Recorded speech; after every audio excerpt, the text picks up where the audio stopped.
जो पास्टर्स हैं, जो एक पीढ़ी है वो बिल्कुल खराब पीढ़ी है जो कुछ नहीं जानती।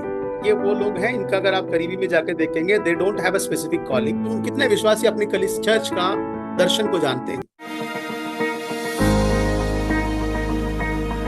मैं इसके ऊपर सवाल करना चाहता हूँ आपसे कि व्यक्ति को जब वो सेवकाई के लिए प्रेरित होता है, जैसे कि आपने अभी बताया कि कई बार ज़्यादा प्रार्थना में जाने के बाद खुद से भी वो क्या हो जाता है, कई बार उसे महसूस हो जाता है कि हाँ मुझे क्या करना चाहिए, सेवकाई करना चाहिए। तो इस बात को कैसे एक एक एक व्यक्ति कैसे डिफाइन करे कि ये कॉलिंग जो है वो मुझे परमेश्वर, देखिए एक आज्ञा जो परमेश्वर ने मत्ती 28 और 19 और 20 में हमें बताता है कि हर एक व्यक्ति के लिए सुसमाचार प्रचार और गवाही देने की एक सेवकाई है, पर लेकिन पर्टिकुलरली एक व्यक्ति को एज ए सेवक बुलाया है, वो उस बात की पहचान किन बातों को मद्देनजर रख करके करे। देखो, सबका अपना अपना एक्सपीरियंस है। फॉर एग्जाम्पल, जनरली मैं आपको बोल रहा हूँ, अगर आप मैं आपको बोल रहा हूँ कि भाई आप अच्छा सा खाया पिया करो, आपको देखकर लग रहा है कि आपको विटामिन की कमी है, ये है वो है, अरे खाते पीते रहेंगे, ठीक है, ठीक हो जाए, यही एक डॉक्टर बोलेगा तो आप सीरियस लेंगे कि नहीं? So there is one person for every kind of thing. हर चीज के लिए कोई एक व्यक्ति है। सब लोग तो वही कह रहे हैं, पर किसी एक व्यक्ति की बात आपको बहुत मान्य रखता है, right. So same way Bible talks about there are many sources. 4-5 sources को बताता है जिसके माध्यम से परमेश्वर हमसे बात करता है ना। पर मैं ये कहूंगा कि आप एक सोर्स, परमेश्वर अगर आपसे वचन से बात किया है, then wait to speak through people. परमेश्वर अगर आपने बाइबल पढ़ते रहे और आपको परमेश्वर ने बात की कि भाई इस वचन से तुमको भी सुसमाचार सुनाने का काम करना चाहिए, वेरी गुड। सो उसी दरमियान परमेश्वर के जनों से, यानी through preaching, through somebody, your what we can say church pastor या यूर वेल विशर, उनके थ्रू आपको ये चीजें मिलना चाहिए। सेकेंडली, जैसे हम कहते हैं कि परमेश्वर के लोगों के थ्रू आपको मिलना चाहिए। थर्ड जो है कि परमेश्वर आपको दर्शन दे। दर्शन एक ऐसा माध्यम है, आयुब की किताब में हम देखते हैं परमेश्वर मन की युक्तियों को जो है उस पर चित्र लगाता है। ओके, सो दर्शन या सपने के माध्यम से। और ये 2-3 चीज बहुत इंपॉर्टेंट हो जाता है, जिसे आप से खुद में कन्विक्शन हो जाता है, yes I am called to do the service. और क्या सेवा है वो आपको डिफाइन करना पड़ेगा। दैट वो डिपेंड करता है परमेश्वर आपसे क्या बात कर रहा है। चौथी बात जो है, जो आपको पब्लिकली लेकर आता है कि हाँ आपको परमेश्वर ने चुना है करके, that is through a profit. 4 लोगों के बीच में आपको बुला के बोलता है कि परमेश्वर ने तुमको सेवा के लिए बुलाया, लाइक पौल और बरनबास को परमेश्वर ने अलग किया। सो इस समय चर्च की जिम्मेदारी बनती है, यानी तो चर्च का पास्टर की जिम्मेदारी बनती है, now I have to release this guy, क्या मुझे इस व्यक्ति को सेवा के लिए कलीसिया में नियुक्त कर देना चाहिए। और जिस दिन परमेश्वर कहेगा कि इसको कि मैं बाहर जाके अकेला करने के लिए क्षमता रखता हूं, तो ये अकेले जाके करे। सर, ये 3 बातों को हम आप अभी समझते हैं कि एक सबसे पहले आपके चर्च लीडर्स जो है वो आपको ऑब्जर्व करते हैं, आपकी बुलाहट के लिए डिफाइन करते हैं। दूसरा, आप एक दर्शन के द्वारा, वचन के द्वारा, तीसरा वचन के द्वारा। पहला, सबसे पहले तो वचन ही है, वचन के माध्यम से ही आपसे बात होता है। ठीक है। और दूसरा, हम अपने लीडर्स के द्वारा, दर्शन के द्वारा और भविष्यवक्ताओं के द्वारा एक नियुक्ति को जान सकते हैं कि हम एज ए एक सेवक के रूप में अलग किए हुए वॉट एवर कॉलिंग, जो भी कॉलिंग परमेश्वर ने आपको दिया। ठीक है।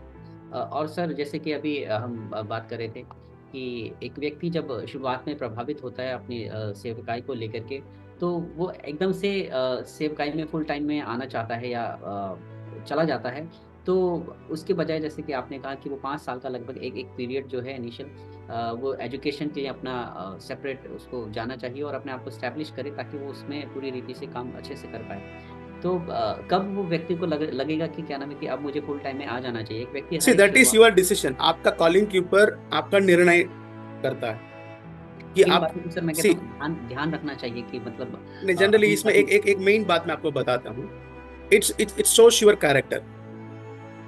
ओके, फॉर एग्जांपल मैं आपको जनरली एक बात बता रहा हूँ। आपने सोचा मैं सुबह 5 बजे उठूंगा और मैं 1 घंटा प्रार्थना करूंगा, बट आप कर ही नहीं रहे। सो इसका मतलब क्या है? क्या आप अपने आप की बात को भी आप क्या नहीं कर पा रहे, पूरा नहीं कर पा रहे। So you are not of your own word, कि आप अपने ही बात को पूरा करने वाले नहीं है। सो देन कैसे परमेश्वर आपको बुलाएगा? तो मैं कितना भी आपको धक्का दे भी दे, वो खुद में नहीं आएगा। जब तक आपको वो हैबिट होना चाहिए कि I am committed, so I have to do this, I have to go forward. आज मैं कहीं सेवकाई को, सेवकों के परिवार को या उनके विश्वासियों को देखते हैं मैच्योर्ड हैं। मैं उनको ये बोलता हूँ कि जब हम बोलते हैं कि आपको प्रभु ने सेवकाई दिया है, ये बड़ा प्रॉब्लम है कि उससे हमको अलग से जाके करना है। नहीं, आपको अलग से जाके नहीं करना। 5 प्रकार की जो बुलाहट जो पौलुस हमको बाइबल में एफेसस की किताब अध्याय 4:11 में बताते हैं, उसको छोड़ के आपको अलग जाकर चालू करने का कोई मतलब ही नहीं बनता। अगर आप करेंगे भी तो आप कलीसिया का नुकसान कर रहे हैं, आप भला नहीं कर रहे हैं। इसे कहते हैं कि एक कलीसिया का 4 टुकड़े करना। ये वही लोग करते हैं जिनको चर्च के अंदर सेवा करने के लिए बुलाया जाता है, बट वो चर्च के बाहर जाकर चर्च के लोगों को ही भरमा के लेकर आके करते हैं। Is it right? ये क्लियर है? आपको समझ में आ रहा है? अगर आपको ये 5 प्रकार की बुलाहट में अगर आपको कोई बुलाहट हुआ है, आप चाहकर भी आप उस दूसरे के कलीसिया को नहीं तोड़ेंगे, पहला। दूसरा, आपको तोड़ने के लिए पवित्र आत्मा आपको अनुमति भी नहीं देगा। राइट। ये परमेश्वर का राज्य का एक असूल है, नियम। एक राज्य अपने आप पे विरोध नहीं हो सकता। ये वो लोग हैं जो चर्च को तोड़ने के लिए जो हैं, ये वो लोग हैं जिनको कलीसिया के अंदर सेवकाई करने के लिए मिला है, जिनको इसके बारे में जरा सा भी समझ नहीं होती है, और वो सोचता है कि हमारे हाथ में चिन्ह चमत्कार हो रहा है, क्यों ना हम चर्च स्टार्ट करें, हमें प्रार्थना करना आ गया है, क्यों ना हम चर्च स्टार्ट करें, क्यों ना हमारे यहाँ संगत लगा दें। सही सही सर। सो वहाँ यही सोच करके कि हाँ, उसे थोड़ा सा कुछ या कहें वरदान मिल गया है, उसको इस तरीके से वो पब्लिश करना उसको शुरू कर देता है, और इस तरीके से करता है कि उससे बड़ा आपको मतलब रह नहीं गया है ऐसा। तो ये जनरली ये वो लोग हैं, इनका अगर आप करीबी में जाके देखेंगे, they don't have a specific calling, they have some gifts and they are called, बुलाए गए हैं जरूर, पर जिस कलीसिया में उनको रखा गया है उस कलीसिया के अंदर सेवा करने के लिए, ना कि कलीसिया के बाहर जाके सेवा करें।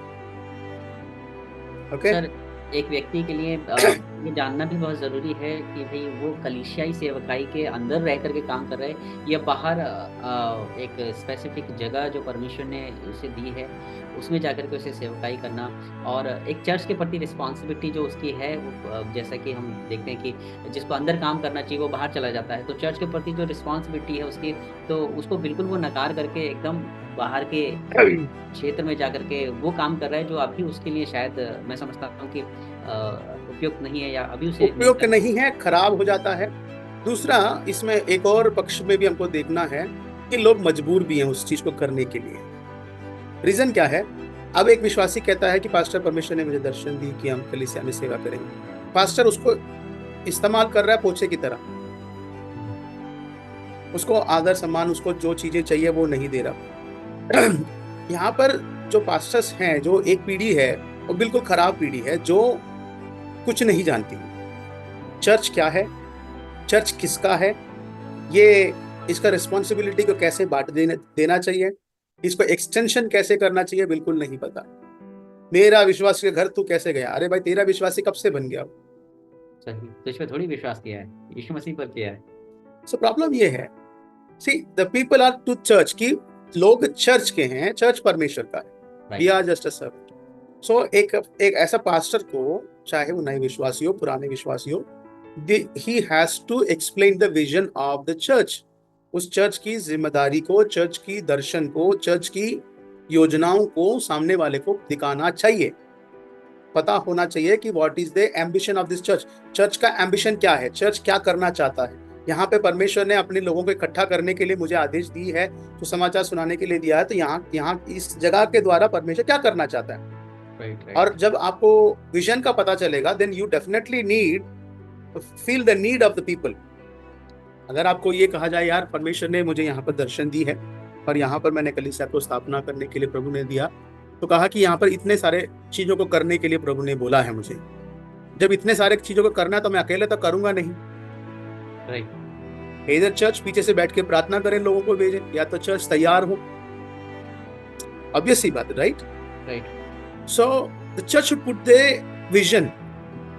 अब कितने लोग, कितने विश्वासी अपनी चर्च का दर्शन को जानते हैं कि हमारे चर्च का हम सब यहाँ इकट्ठे होकर आराधना कर रहे हैं, इसका पीछे ये मकसद है, परमेश्वर ये अचीव करना चाहता है हमारे द्वारा।